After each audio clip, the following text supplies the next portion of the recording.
In this video, I'll show you a paint handle that I stumbled across that works very much like the Games Workshop handle, but better in every way.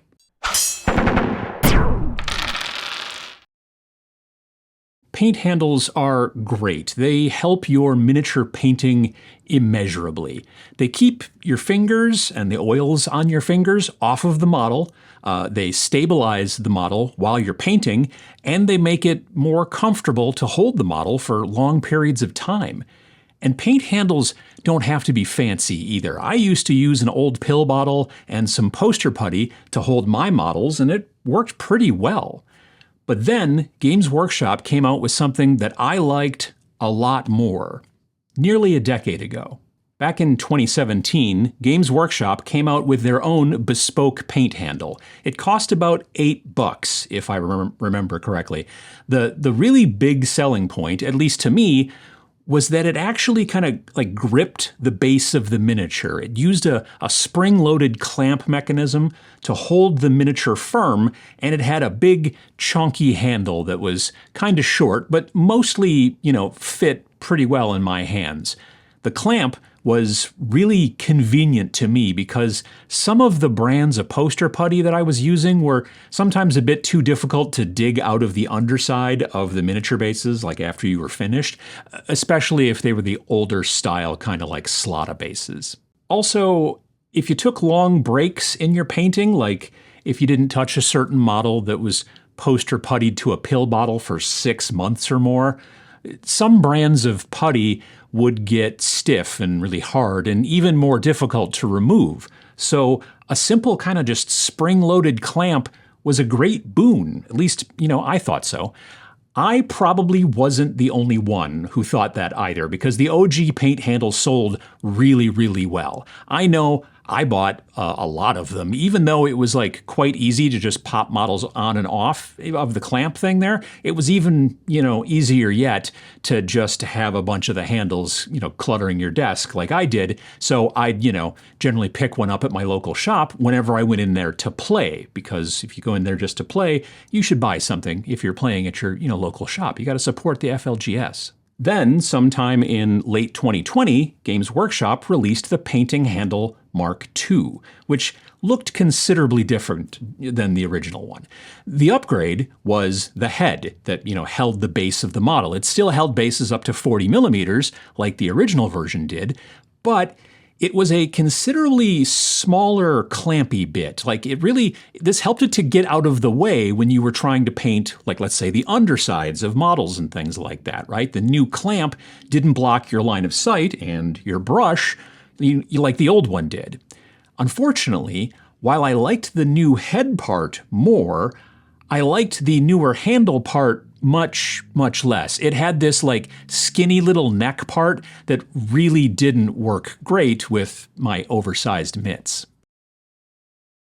There were also a ton of other paint handles out there on the market, from Game Envy, from Redgrass, and tons of other companies, but they mostly relied on either poster putty or magnets to, hold the base of the model. And then there were so many different 3D printed solutions that came out over the years as well, mostly again for either putty or magnets, although I've heard of some 3D printed handles that used rubber bands to make some kind of a clamp like Games Workshop's, but I've never tried any of those.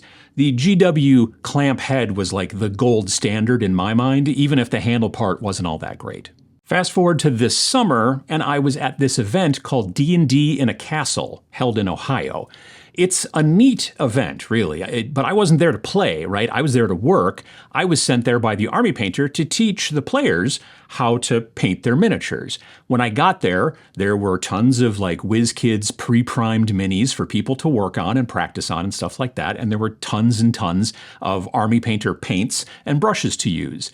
The people that were running the event were smart enough to also, buy some nice adjustable desk lights for people to use, because as it turns out, none of us is getting any younger and neither are our eyeballs. And they also bought paint handles that they found on Amazon. Now, I've never thought to look on Amazon for painting handles. Like I said, there's tons of them out there from all kinds of well-known companies and even more 3D printed ones. We are spoiled for choice. However, these were really interesting to me. From a distance, I thought that they were the Mark II handles from Games Workshop because they basically kind of had the same clamp head thing on top. But they were taller handles and they didn't have such a skinny neck part either. I picked one up and looked at it and it just felt really nice in my hand. It fit far better than either of the previous handles from Games Workshop, even the chunky one from back in the day. The head wasn't exactly the same as the Games Workshop Mark II handle. It was actually a bit better. Unlike the GW clamp, this one had notches in both tiers of the kind of clamping surface, basically it allows you to easily kind of lock in square bases for painting. Like if you paint stuff for like the Old World or maybe Mordheim or, any other game that uses square bases. This is something that Games Workshop should have done from the start, but they didn't. This weird company on Amazon did do it, however, and I think it was a welcome addition to the design. Another welcome addition, the bottom of the handle has a magnet in it. So if you set the handle and the model that it's holding, if you set it down on a ferrous surface, like a steel table or a steel tray or something like that, then it is far less likely to tip over. To me, like this added an incredible peace of mind that I probably wasn't gonna like bump the table and then like knock my model over and potentially like scuff the paint job or even break, a piece of the model. Now with the WizKids models that we had at the event, they're kind of bendy, so they're not, particularly likely to break. But I also personally paint a lot of resin 3D printed models and they can be pretty fragile.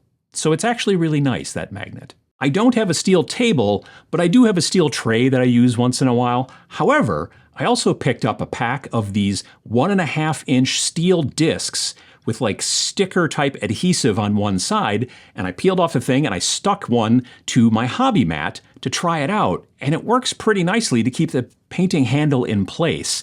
The company that makes this handle is called Hubist? I'm not exactly sure how it's pronounced, but they sell a lot of other like hobby supplies on Amazon, a lot of weird niche stuff like weird little airbrush supplies and tiny sanding pads and stuff like that. After using these handles at the D&D in a Castle event, I ordered some before I even got home. They were quickly delivered and they're becoming my go-to handles these days. The head part, it's great, and the handle part fits in my hands like really pretty perfectly. This video isn't sponsored by Hubist or or whatever, but I have an affiliate link for the handle and the steel disc sticker things and a whole bunch of other stuff down in the description below, so check that out if you're interested.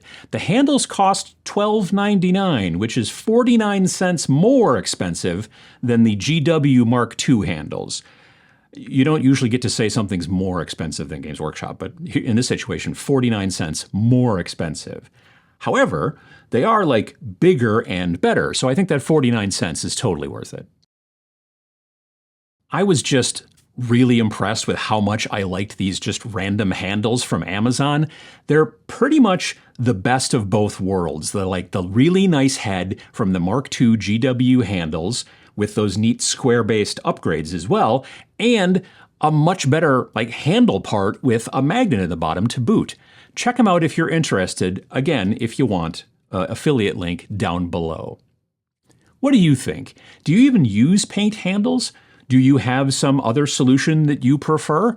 Let us all know down in the comments below. And if you liked this video, a little bit of spring-loaded depressmentation of the like button or, like the hype button if you're on mobile, always does help get the video out to more people, and I appreciate it. While you're down there pushing buttons, one of them says subscribe, so if you're not subscribed already, you can hit it now, and you'll see more videos like this every single Friday pushed in front of you, and it's free. Thanks for watching.